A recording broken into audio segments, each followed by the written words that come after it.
വൃക്കകളെ affect ചെയ്യുന്ന രോഗങ്ങൾ എന്തൊക്കെയാണ്? കിഡ്നി ഫെയിലിയറിലേക്ക് തള്ളിവിടുന്ന മറ്റ് അവസ്ഥകൾ എന്തൊക്കെയാണ്? കിഡ്നിയുടെ ആരോഗ്യം സംരക്ഷിക്കാനായി നമുക്ക് ഭക്ഷണത്തിൽ ഉൾപ്പെടുത്താവുന്ന കാര്യങ്ങൾ എന്തൊക്കെയാണ്? ഒഴിവാക്കേണ്ടത് എന്തൊക്കെയാണ്? അതിന് എത്ര വെള്ളം കുടിക്കേണ്ടതുണ്ട്? നിർഭാഗ്യമെന്ന് പറയട്ടെ, നമ്മൾ ഡെയിലി കഴിക്കുന്ന അരി, ഗോതമ്പ്, പാല്, മുട്ട പോലുള്ള സാധനങ്ങൾ പോലും അലർജി ഉണ്ടാകാം.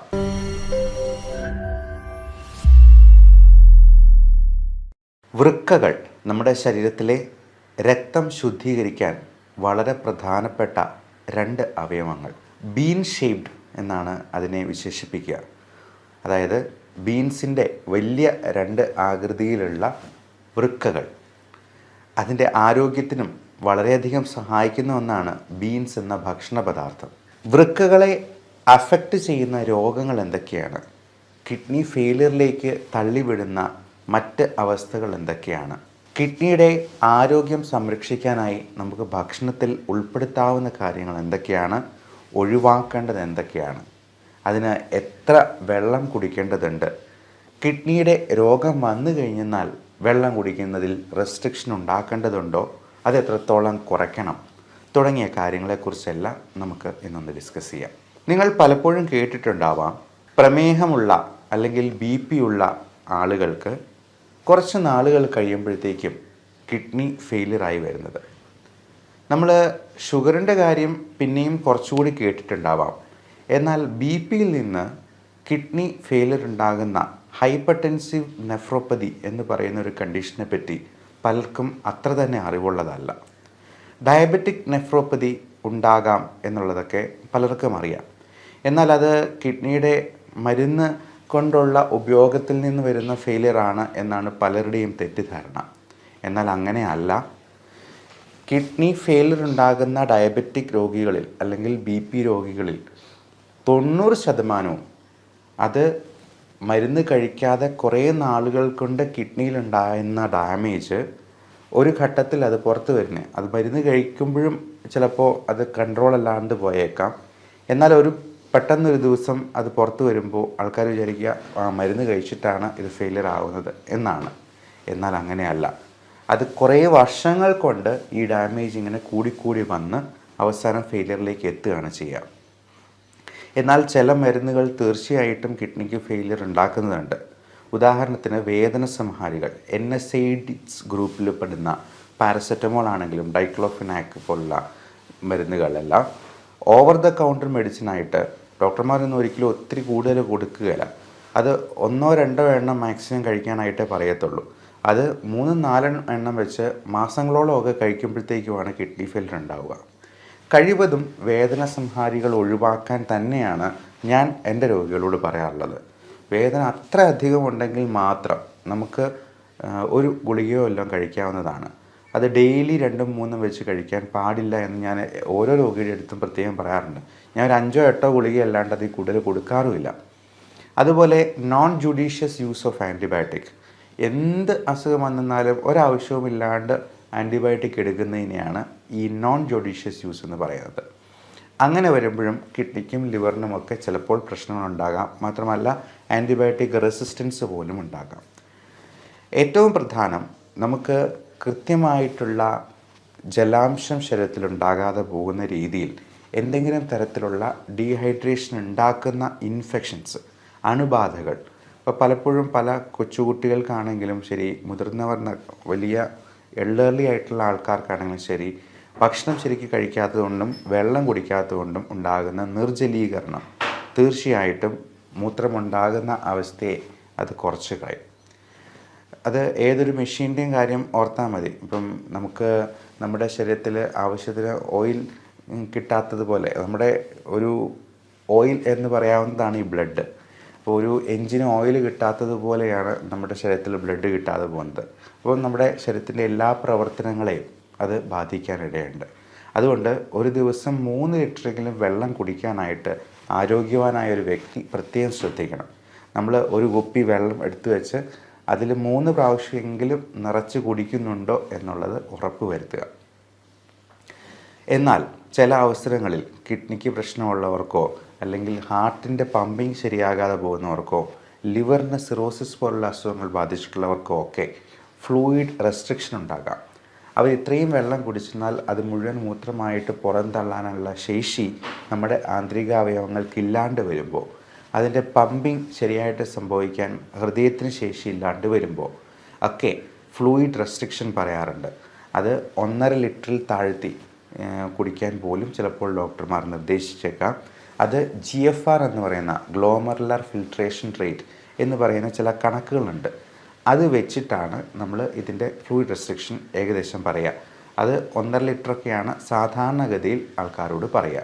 അവരൊന്നും ഒത്തിരി വെള്ളം ഒരുമിച്ച് കുടിച്ചെന്നാൽ പോലും, അപ്പോൾ പച്ചവെള്ളത്തിന് പോലും സൈഡ് എഫക്റ്റ് ഉണ്ട് എന്നുള്ളതാണ് നമ്മൾ മനസ്സിലാക്കേണ്ടത്. ഏത് സംഗതിയാണെങ്കിലും ഒരളവിൽ കൂടുതൽ കഴിക്കുന്നത് ചിലപ്പോൾ ദോഷം ചെയ്തേക്കാം. ഓരോന്നിനും ഒരു ഡോസ് ഉണ്ട്, അതിന് എഫക്റ്റുമുണ്ട്, സൈഡ് എഫക്റ്റുമുണ്ട്. അപ്പോൾ ഈ പച്ചവെള്ളമാണെങ്കിൽ പോലും ഇത്രയും ലിറ്റർ കണക്കിന് നമ്മളൊരു വാശിക്ക് കുടിച്ച് കിട്ടണമെങ്കിൽ ചിലപ്പോൾ പൾമണറി എഡിമ പോലുള്ള കോംപ്ലിക്കേഷനിലേക്ക് അത് നയിക്കുകയും പെട്ടെന്ന് ഹാർട്ട് അറ്റാക്കോ ഒക്കെ ഉണ്ടാകാനായിട്ടുള്ള സാധ്യത പോലുമുണ്ട്. ശ്വാസം മുട്ടൽ കൂടി അത് കാർഡിയോ പൾമണറി അറസ്റ്റിലേക്ക് നയിക്കാനായിട്ടുള്ള സാധ്യതയുണ്ട്. അപ്പോൾ ഇങ്ങനെയുള്ള കാര്യങ്ങളെല്ലാം ഡോക്ടറോട് ചോദിച്ച് കൃത്യമായിട്ട് ചോദിച്ച് മനസ്സിലാക്കുക, അറിയുക. അങ്ങനെ അതനുസരിച്ച് നമ്മൾ ഈ വെള്ളം കുടിക്കുന്നതിലാണെങ്കിലും റെസ്ട്രിക്ഷൻ കൊണ്ടുവരിക. ഇനി ഇതിന് കഴിക്കാവുന്ന ഭക്ഷണങ്ങൾ എന്തൊക്കെയാണ് എന്ന് നോക്കാം. ഏറ്റവും പ്രധാനമായിട്ട് പറയാവുന്നത് ഗ്രീൻ ലീഫി വെജിറ്റബിൾസ്, നല്ല പച്ച നിറത്തിലുള്ള ചീര, സ്പൈനാഷ് തുടങ്ങിയ സാധനങ്ങൾ, ക്യാപ്സിക്കം പോലുള്ള കാര്യങ്ങൾ എല്ലാം ധാരാളമായി ഉൾപ്പെടുത്തുക. നല്ല ഫ്രൂട്ട്സ് കഴിക്കുക. അത് ഒത്തിരി മധുരമുള്ള ഫ്രൂട്ട്സ് അല്ല, അധികം മധുരമില്ലാത്ത പഴങ്ങൾ. ഇപ്പോൾ കുക്കുംബർ പോലുള്ളതോ വെയിറ്റ് കുറയ്ക്കാൻ ഒതുങ്ങുന്ന രീതിയിലുള്ള പഴങ്ങളോ ഒക്കെ വളരെ നല്ലതാണ് ഡയബറ്റിക് ആയിട്ടുള്ള രോഗികൾക്കുമൊക്കെ. അതേപോലെ തന്നെ നമുക്ക് പേരയ്ക്ക, തണ്ണിമത്തൻ തുടങ്ങിയവയൊന്നും വലിയ മധുരമുള്ളതല്ല. ഇപ്പോൾ ഡയബറ്റിക് രോഗികളാണെങ്കിലും ഒരു പരിധിയിൽ കൂടുതൽ നമ്മൾ ഈ ചെറുപഴങ്ങളൊന്നും കഴിക്കുന്നത് നല്ലതല്ല. പ്രത്യേകിച്ചും നല്ല മധുരമുള്ള പാളയംകോടൻ പഴമോ അല്ലെങ്കിൽ ഞാലിപ്പൂവൻ, രസകദളി എന്നൊക്കെ പറയുന്ന പഴങ്ങളോ ഒക്കെ ഒത്തിരി കഴിക്കുന്നത് തന്നെ ഷുഗർ കൂട്ടാനായിട്ട് ഇടയാക്കും. അതേപോലെ നമുക്ക് മറ്റ് തലത്തിലുള്ള ഇൻഫെക്ഷൻസ്, പൊള്ളലേറ്റിട്ടുള്ളവർക്ക്, പൊള്ളലൊക്കെ ഏൽക്കുമ്പോഴേക്കും ഇതിൻ്റെ ഡീഹൈഡ്രേഷൻ വളരെയധികം കൂടുതലായിരിക്കും. അപ്പോൾ അതുകൊണ്ട് തന്നെ നമുക്ക് കിഡ്നിക്ക് പ്രശ്നം ഉണ്ടാകാൻ സാധ്യതയുണ്ട്. അതുപോലെ വളരെ സിവിയർ എക്സസൈസ് ചെയ്യുന്നവർക്ക് ജലാംശം കുറഞ്ഞു പോകാം. മാത്രമല്ല ക്രിയാറ്റിൻ ഉണ്ടാകുന്ന നമ്മുടെ ശരീരത്തിൽ ആ സമയത്ത് ഒത്തിരി കൂടുന്നുണ്ട്. അപ്പോൾ ഒത്തിരി സിവിയർ എക്സസൈസ് ചെയ്യുന്നവരാണെങ്കിൽ അതിനനുസരിച്ച് നന്നായിട്ട് വെള്ളം കുടിക്കാൻ നോക്കുക. അല്ലാന്നുണ്ടെങ്കിൽ ചിലപ്പോൾ ക്രിയാറ്റിൻ്റെ അളവ് ചിലപ്പോൾ കൂടുതൽ കാണിച്ചേക്കാം. അതുപോലെ തന്നെയാണ് ഒത്തിരി പ്രോട്ടീൻ പൗഡർ കഴിക്കുന്നവർ. ഭയങ്കരമായിട്ട് പ്രോട്ടീൻ അടിച്ച് കയറ്റുമ്പോൾ നമ്മൾ ഈ വിപണിയിലൊക്കെ കാണുന്ന പലതരത്തിലുള്ള പ്രോട്ടീൻ പൗഡറുണ്ട്. അപ്പോൾ അങ്ങനെയുള്ള അൺനാച്ചുറൽ പ്രോട്ടീൻ പൗഡർ കഴിക്കുമ്പോഴത്തേക്കും നമ്മൾ ഈ ഒരു കാര്യം കൂടി അതിൻ്റെ കൂടെ ശ്രദ്ധിക്കേണ്ടതുണ്ട്. യൂറിയ, ക്രിയാറ്റിനിൻ, യൂറിക് ആസിഡ്, ഇത് മൂന്നും ഇങ്ങനെയുള്ള ജിമ്മന്മാർ ഇടവേളകളിൽ ഒന്ന് ചെക്ക് ചെയ്യുന്നത് നന്നായിരിക്കും. അതേപോലെ കിഡ്നിക്ക് പ്രശ്നമുണ്ടാക്കുന്ന മറ്റൊരു പ്രശ്നമാണ് പാമ്പ് കടി, പ്രത്യേകിച്ചും അണലി വർഗത്തിൽപ്പെട്ട പാമ്പിൻ്റെ കടിയേൽക്കുന്നത്. അപ്പോൾ പാമ്പ് കടിക്കാൻ സാധ്യതയുള്ള പ്രദേശങ്ങളിൽ നമ്മൾ പോകുമ്പോൾ വളരെയധികം ശ്രദ്ധിക്കണം. പ്രത്യേകിച്ചും അണലി എന്ന് പറഞ്ഞത് വളരെ ചേർന്ന് കിടക്കുന്ന ഒരു പാമ്പായതുകൊണ്ട് തന്നെ നമ്മളതിനെ കണ്ടു എന്ന് വരില്ല, അറിയാതെ പോയി ചവിട്ടാൻ സാധ്യതയുണ്ട്. ഇരുട്ടുള്ള പ്രദേശങ്ങളിൽ പോകുമ്പോൾ കയ്യിലൊരു ടോർച്ച് കരുതുക. മാത്രമല്ല നമ്മൾ ഒരു വടിയുണ്ടെങ്കിൽ അതുകൊണ്ട് ആദ്യമേ കുത്തി അത് ശബ്ദം ഉണ്ടാക്കിക്കൊണ്ട് മുമ്പോട്ട് പോകാൻ നോക്കുക. കാരണം നമ്മൾ നിലത്ത് കുത്തുമ്പോൾ അതിൻ്റെ വൈബ്രേഷനാണ് പാമ്പിന് കൂടുതൽ വ്യക്തമായിട്ട് അറിയുക, ശബ്ദത്തേക്കാൾ കൂടുതൽ. അപ്പോൾ അത് വെച്ചിട്ട് അത് വേഗം അങ്ങ് പോയിക്കോളും. അപ്പോൾ ഇങ്ങനെയുള്ള കാര്യങ്ങൾ നമ്മൾ നമ്മുടെ പ്രാക്ടിക്കൽ ലൈഫിൽ ശ്രദ്ധിച്ചെന്നാൽ തന്നെ ഇത്തരത്തിലുള്ള കാര്യങ്ങളിൽ നിന്നും കുറേയൊക്കെ നമുക്ക് ഒഴിവാക്കാൻ പറ്റും. അപ്പോൾ അണലി വർഗത്തിൽപ്പെട്ടതാണെങ്കിൽ ഇന്നലെ ഒരു അമ്മച്ചിയെ കോബ്ര, അതായത് മൂർഖൻ കടിച്ചിട്ട് കൊണ്ടുവരികയുണ്ടായി. ആൻറ്റിവെനമൊക്കെ കൊടുത്തു വിട്ടു എന്ന് പറഞ്ഞെന്നാലും നമുക്ക് ഉറപ്പിക്കാൻ പറ്റില്ല അത് എത്രത്തോളം റെസ്പോണ്ട് ചെയ്യും എന്നുള്ളതൊക്കെ. ഇങ്ങനെയുള്ള അവസരങ്ങൾ ഒഴിവാക്കുകയാണ് എപ്പോഴും നമ്മൾ ശ്രദ്ധയിൽ പുലർത്തേണ്ടത്. പാമ്പ് കടി ഏൽക്കാതിരിക്കാനായിട്ടുള്ള എല്ലാ മുൻകരുതലുകളും നമ്മൾ നോക്കുക. അടുത്ത കാര്യം, നമുക്ക് ഈ ഭക്ഷണത്തിൽ കഴിക്കാൻ പാടില്ലാത്തത് എന്തൊക്കെയാണ് കിഡ്നീസിൻ്റെ സംരക്ഷണത്തിന് വേണ്ടി. ഇതിൽ ഏറ്റവും പ്രധാനമായിട്ട് പറയാനുള്ളത് നമുക്ക് ഉപ്പിൻ്റെ ഉപയോഗം പരമാവധി കുറയ്ക്കുക എന്നുള്ളതാണ്. 2, പഞ്ചസാര. ഇത് രണ്ടും വൈറ്റ് പോയിസൺ ഗണത്തിൽ തന്നെ പെടുത്താവുന്നതാണ്. ഒരുപാട് ബേക്കറി സാധനങ്ങളും മൈദ അടങ്ങിയിട്ടുള്ള ഭക്ഷണ സാധനങ്ങളും, മൈദ അടങ്ങിയിരിക്കുന്ന പൊറോട്ട മാത്രമല്ല ബ്രെഡ്, ബണ്ണ്, തുടങ്ങിയ സാധനങ്ങളെല്ലാം നമുക്ക് ഹൈ ഗ്ലൈസീമിക് ഇൻഡെക്സ് ഉള്ളതാണ്. ഇതൊക്കെ കിഡ്നിയുടെ പ്രവർത്തനത്തിന് അത്ര നല്ലതായിട്ടുള്ള കാര്യങ്ങളല്ല. അതുപോലെ റെഡ് മീറ്റ് ഗണത്തിൽപ്പെടുന്ന high animal protein, red meat എന്ന് പറയുമ്പോൾ അത് മട്ടൺ, പോർക്ക്, ബീഫ് തുടങ്ങിയവയെല്ലാം റെഡ് മീറ്റ് ഗണത്തിൽപ്പെടുന്നതാണ്. തുണ്ടൻ മീൻ പോലും റെഡ് മീറ്റിലാണ്. ചെറുമീനുകളാണ് നമ്മുടെ ആരോഗ്യത്തിന് ഏറ്റവും നല്ലത്. മത്തി, അയല തുടങ്ങിയവയൊക്കെ കറി വെച്ച് കഴിക്കുന്നതാണ് ഏറ്റവും ഉത്തമം. നമുക്ക് കാശും ലാഭിക്കാം, ആരോഗ്യം സംരക്ഷിക്കാം. അപ്പോൾ ഇത്തരത്തിൽ ഭക്ഷണം ഒന്ന് ക്രമീകരിക്കുക, നന്നായിട്ട് വെള്ളം കുടിക്കുക. കിഡ്നി അഫക്റ്റ് ചെയ്യുന്ന ചില ഓട്ടോ ഇമ്മ്യൂൺ ട്രിഗറിങ് ഫാക്ടേഴ്സ് ഉണ്ട്. പ്രത്യേകിച്ചും IgA നെഫ്രോപ്പതി എന്നൊക്കെ പറയുന്ന ചില conditions, auto immune conditions, cystic kidney diseases. അപ്പോൾ ഇതിനൊക്കെ പലതരത്തിലുള്ള ഭക്ഷണങ്ങൾ പോലും കാരണമായേക്കാം. അതെന്താണ് കാരണം, നമുക്ക് എന്താണ് ഇൻടോളറൻസ് ഉണ്ടാക്കുന്നത് എന്നുള്ളത് കൃത്യമായിട്ട് കണ്ടുപിടിക്കാൻ ഇന്ന് ഒരു ടെസ്റ്റ് അവൈലബിൾ ആണ്.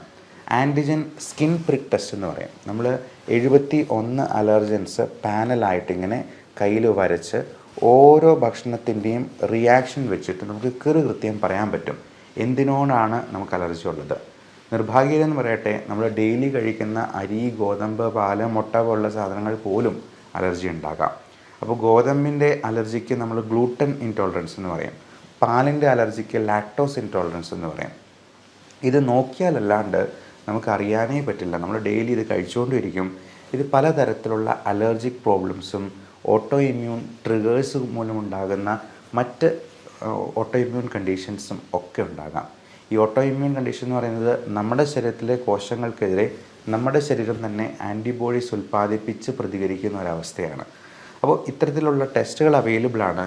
ഇതിൽ ഒഴിവാക്കാൻ പറ്റാത്ത കാര്യങ്ങൾക്ക്, ഉദാഹരണത്തിന് പൊടി അല്ലെങ്കിൽ പുക. ഈ പൊടിയിൽ തന്നെ 3 തരത്തിലുള്ള ചെള്ളുകളുണ്ട്, ഡസ്റ്റ് മൈറ്റ്സ് എന്ന് പറയും. അതുപോലെ പല തരത്തിലുള്ള ഫംഗസ് ഉണ്ട്. അതൊരു 3-4 ടൈപ്പ് ഫംഗസ് നമ്മൾ ഈ ടെസ്റ്റിൽ നോക്കാറുണ്ട്. അപ്പോൾ അതിലേതാണ് പ്രശ്നമെന്ന് നോക്കി അതിന് ഇമ്മ്യൂണോതെറാപ്പി എന്ന് പറയുന്ന ഒരു പുതിയ മോഡ് ഓഫ് ട്രീറ്റ്മെൻറ്റ് ഉണ്ട്. നിങ്ങൾ അടുത്തിടെ മനോരമ പത്രത്തിൽ ജൂലൈ 6 മനോരമ പത്രത്തിൽ വായിച്ചിരിക്കും. ഇമ്മ്യൂണോതെറാപ്പി എന്ന് പറയുന്ന വളരെ അത്ഭുതകരമായിട്ടുള്ള ഒരു പുതിയ ചികിത്സയെപ്പറ്റി. അതുവഴി ക്യാൻസറിൽ നിന്ന് മോചിതയായി വന്ന ഒരു ലേഡിയുടെ ഒരു കഥ ഫ്രണ്ട് പേജിൽ തന്നെ ഉണ്ടായിരുന്നു. അപ്പോൾ ഈ ഇമ്മ്യൂണോതെറാപ്പി എന്ന് പറയുന്ന ട്രീറ്റ്മെൻറ്റ് ഇങ്ങനെ പല അസുഖങ്ങൾക്കും നമുക്ക് ഉപയോഗിക്കാവുന്നതാണ്. ഇങ്ങനെയുള്ള കാര്യങ്ങളെക്കുറിച്ച് നിങ്ങളെ ഡോക്ടറോട് ചോദിച്ച് മനസ്സിലാക്കുകയും ചെയ്യാം. ഇനി കിഡ്നിയുടെ ആരോഗ്യത്തിനായിട്ട് നമ്മൾ ചെയ്യേണ്ട കാര്യം, നന്നായി വെള്ളം കുടിക്കേണ്ടത് അത്യാവശ്യമാണ്. ഈ വെള്ളം കൂടി നമ്മൾ കിഡ്നിക്ക് രോഗമുണ്ടായി തുടങ്ങി എന്നറിഞ്ഞിട്ടുണ്ടെങ്കിൽ അതിൽ റെസ്ട്രിക്ഷൻ ഉണ്ടാക്കേണ്ടതാണ്. നമ്മൾ മൂത്രം ഒഴിക്കുമ്പോൾ ഇടയ്ക്കിടയ്ക്ക് മൂത്രത്തിൽ പതയുണ്ടോ എന്നുള്ളത് നോക്കുക. അങ്ങനെ സംശയമുണ്ടെങ്കിൽ ഒരു യൂറിൻ റൊട്ടീൻ എക്സാമിനേഷൻ നടത്തി ആൽബുമിൻ 2+നോ 3+നോ ഒക്കെ കാണുവാണെങ്കിൽ മൈക്രോ ആൽബുമിൻ യൂറിയ ഉണ്ടോ എന്നുള്ള ഒരു ടെസ്റ്റ് കൂടി ഒന്ന് നടത്തി നോക്കുന്നത് ഉചിതമായിരിക്കും. അതേപോലെ കൃത്യമായുള്ള ഇടവേളകളിൽ യൂറിയ, ക്രിയാറ്റിനിൻ, യൂറിക് ആസിഡ് തുടങ്ങിയവ നോക്കുക. അത് കൃത്യമല്ല എന്നുണ്ടെങ്കിൽ ഡോക്ടറോട് ചോദിച്ചതിന് വേണ്ട ക്രമീകരണങ്ങൾ നടത്തുക. ഇനി ഇതിന് കൊടുക്കാവുന്ന ചില മരുന്നുകളുമുണ്ട്. വളരെ സേഫായിട്ടുള്ള, സൈഡ് ഇഫക്റ്റ് ഒന്നുമില്ലാത്ത രീതിയിലുള്ള മരുന്നുകളാണ് നമ്മൾ കിഡ്നി പ്രശ്നമുള്ളവർക്ക് കൊടുക്കുക. ഇപ്പോൾ ആൻറ്റിബയോട്ടിക്സ് ആണെങ്കിൽ പോലും കൊടുക്കേണ്ടപ്പോൾ റീനൽ ഡോസേജ് എന്ന് പറയും. അതായത് സാധാരണ ആൾക്കാർക്ക് കൊടുക്കുന്നതിൻ്റെ പകുതിയൊക്കെ ആയിരിക്കും ഇങ്ങനെയുള്ള കിഡ്നി രോഗികൾക്ക് കൊടുക്കുക. അത് ഡോക്ടറോട് ചോദിച്ച് മാത്രം അങ്ങനെയുള്ള കാര്യങ്ങൾ ചെയ്യുക. അപ്പോൾ ഇതിന് സേഫായിട്ട് കൊടുക്കാവുന്ന ചില മരുന്നുകളുണ്ട്. N-acetylcysteine എന്ന് പറയുന്ന ഒരു മരുന്നുണ്ട്. അത് എഫർവെസൻറ്റ് ടാബ്ലറ്റ്, അതായത് വെള്ളത്തിൽ ജസ്റ്റ് ഒരു ഗ്ലാസ്സിൽ ഒരു ഗുളിക ഇട്ടെന്നാൽ അതിങ്ങനെ അലിഞ്ഞ് ചേരും, ഒരു ഓറഞ്ച് ജ്യൂസ് പോലെ. അത് കുടിച്ചു കഴിഞ്ഞാൽ നമുക്കുള്ള ഗുണം, നമ്മുടെ ശരീരത്തിലെ ടോക്സിൻസിനെ എല്ലാം അത് മൂത്രമായിട്ടും മലമായിട്ടും അതങ്ങ് പുറന്തള്ളുന്നതാണ്. നമ്മൾ പൾമണോളജിസ്റ്റിനൊക്കെ ആണെങ്കിൽ കഫം ഇളകി പോകാനായിട്ട് അത് ഉപയോഗിക്കാം. അതുപോലെ കിഡ്നിക്കും അത് ടോക്സിൻസ് എല്ലാം റിലീവ് ചെയ്യാനായിട്ട് ഹെൽപ്പ് ചെയ്യും എന്നുള്ളതാണ്. അതുപോലെ കാൽഷ്യം അസറ്റേറ്റ് പോലുള്ള കോമ്പൗണ്ട്സ് നമ്മൾ കിഡ്നി പേഷ്യൻസിന് കൊടുക്കാറുണ്ട്. ഈ ഇങ്ങനെ പേഷ്യൻസിന് pH ചിലപ്പോൾ വേരിയേഷൻസ് വരാം. ഇപ്പോൾ നമ്മുടെ നോർമൽ ബ്ലഡിൻ്റെ pH 7.35 to 7.45 ആണ് എന്ന് പറയുന്നത് വളരെ കൃത്യതയുള്ള ഒരു റേഞ്ചാണ്. അത് 7.34 ആയെന്നാൽ പോലും അസിഡോസിസ് ആണ്. അതുപോലെ 7.46 ആയെന്നാൽ പോലും ആൽക്കലോസിസ് ആണ്. അപ്പോൾ ഇത് പലപ്പോഴും കിഡ്നി രോഗികളിൽ ഈ pHൻ്റെ ലെവലിൽ വ്യത്യാസം വരാം. അത് അസിഡോസിസിലോട്ട് പോകാം. ആ അസിഡോസിസ് തന്നെ റെസ്പിറേറ്ററി അസിഡോസിസ് ഉണ്ട്, മെറ്റബോളിക് അസിഡോസിസ് ഉണ്ട്. അതായത് ലങ്സും കിഡ്നിയുമാണ് ഈ pH ലെവൽ മെയിൻറ്റെയിൻ ചെയ്യുന്നതിൽ ഏറ്റവും പ്രധാനപ്പെട്ട പങ്ക് വഹിക്കുന്ന 2 അവയവങ്ങൾ. അപ്പോൾ കിഡ്നിക്ക് പ്രശ്നമുള്ളപ്പോഴത്തേക്കും ലങ്സ് അതിനെ കോമ്പൻസേറ്റ് ചെയ്യാനായിട്ട് ശ്രമിക്കും. ചിലപ്പോൾ കോമ്പൻസേറ്റ് ചെയ്യാനായിട്ട് അവൻ സക്സസ്ഫുൾ ആയില്ലെന്നുണ്ടെങ്കിൽ ഇത് അസിഡോസിസ് ആയിട്ട് തന്നെ കണ്ടിന്യൂ ചെയ്യും. അങ്ങനെ വരുമ്പോൾ പലപ്പോഴും സോഡ ബൈകാർബണേറ്റ് പോലുള്ള മരുന്നുകൾ ടാബ്ലറ്റായിട്ടും ഇഞ്ചക്ഷനായിട്ടും ഒക്കെ കൊടുക്കുന്നത് നിങ്ങൾ പലപ്പോഴും നിങ്ങളുടെ റിലേറ്റീവ്സിൽ തന്നെ കണ്ടിട്ടുണ്ടാവാം. അപ്പോൾ ഇത്തരത്തിലുള്ള പല മരുന്നുകളും കിഡ്നിയുടെ ഫങ്ഷൻ നമ്മൾ പ്രൊട്ടക്റ്റ് ചെയ്ത് നിർത്താനായിട്ട് നമ്മൾ ശ്രമിക്കാറുണ്ട്. ഇതിലൊന്നും ശരിയായില്ല, യൂറിയ ക്രിയാറ്റിൻ കൂടി പോവുകയാണ്, ക്രിയാറ്റിനിൻ 5ഉം 6ഉം ഒക്കെ ആയി പോവുകയാണെന്നുണ്ടെങ്കിൽ ഡോക്ടർ ഇതിൻ്റെ അവസാന ഓപ്ഷനായ ഹീമോഡയാലിസിസ് എന്ന ഇതിലേക്ക് എത്തും. ആഴ്ചയിൽ 1 2 തവണ ചിലപ്പോൾ 3 തവണ വരെ ഹീമോഡയാലിസിസ് ചെയ്യുന്നത് അത്ര നല്ല അനുഭവമായിരിക്കില്ല. അപ്പോൾ ചെറുപ്പക്കാർക്കാണ്, വലിയ പ്രായമായിട്ടൊന്നുമില്ല, മറ്റ് അവയവങ്ങൾക്കൊന്നും വലിയ ഡാമേജ് ഇല്ല എന്നുണ്ടെങ്കിൽ ഒരുപക്ഷെ നിങ്ങളുടെ ഡോക്ടർ ഹീമോഡയാലിസിസ് എന്ന ഓപ്ഷനിൽ നിന്നും അടുത്ത പടിയായിട്ടുള്ള കിഡ്നി ട്രാൻസ്പ്ലാന്റേഷൻ എന്ന ലെവലിലേക്കും ചിലപ്പോൾ ചിന്തിച്ചേക്കാം. അപ്പോൾ അതിനൊക്കെ മുമ്പ് നമ്മുടെ കിഡ്നീസിനെ സംരക്ഷിച്ച് നിർത്തി രോഗങ്ങളെ അകറ്റി നിർത്താനായിട്ട് നമുക്ക് പരമാവധി നമ്മുടെ ജീവിതചര്യയിലൂടെ തന്നെ നോക്കാനായിട്ട് ശ്രമിക്കാം. Thank you.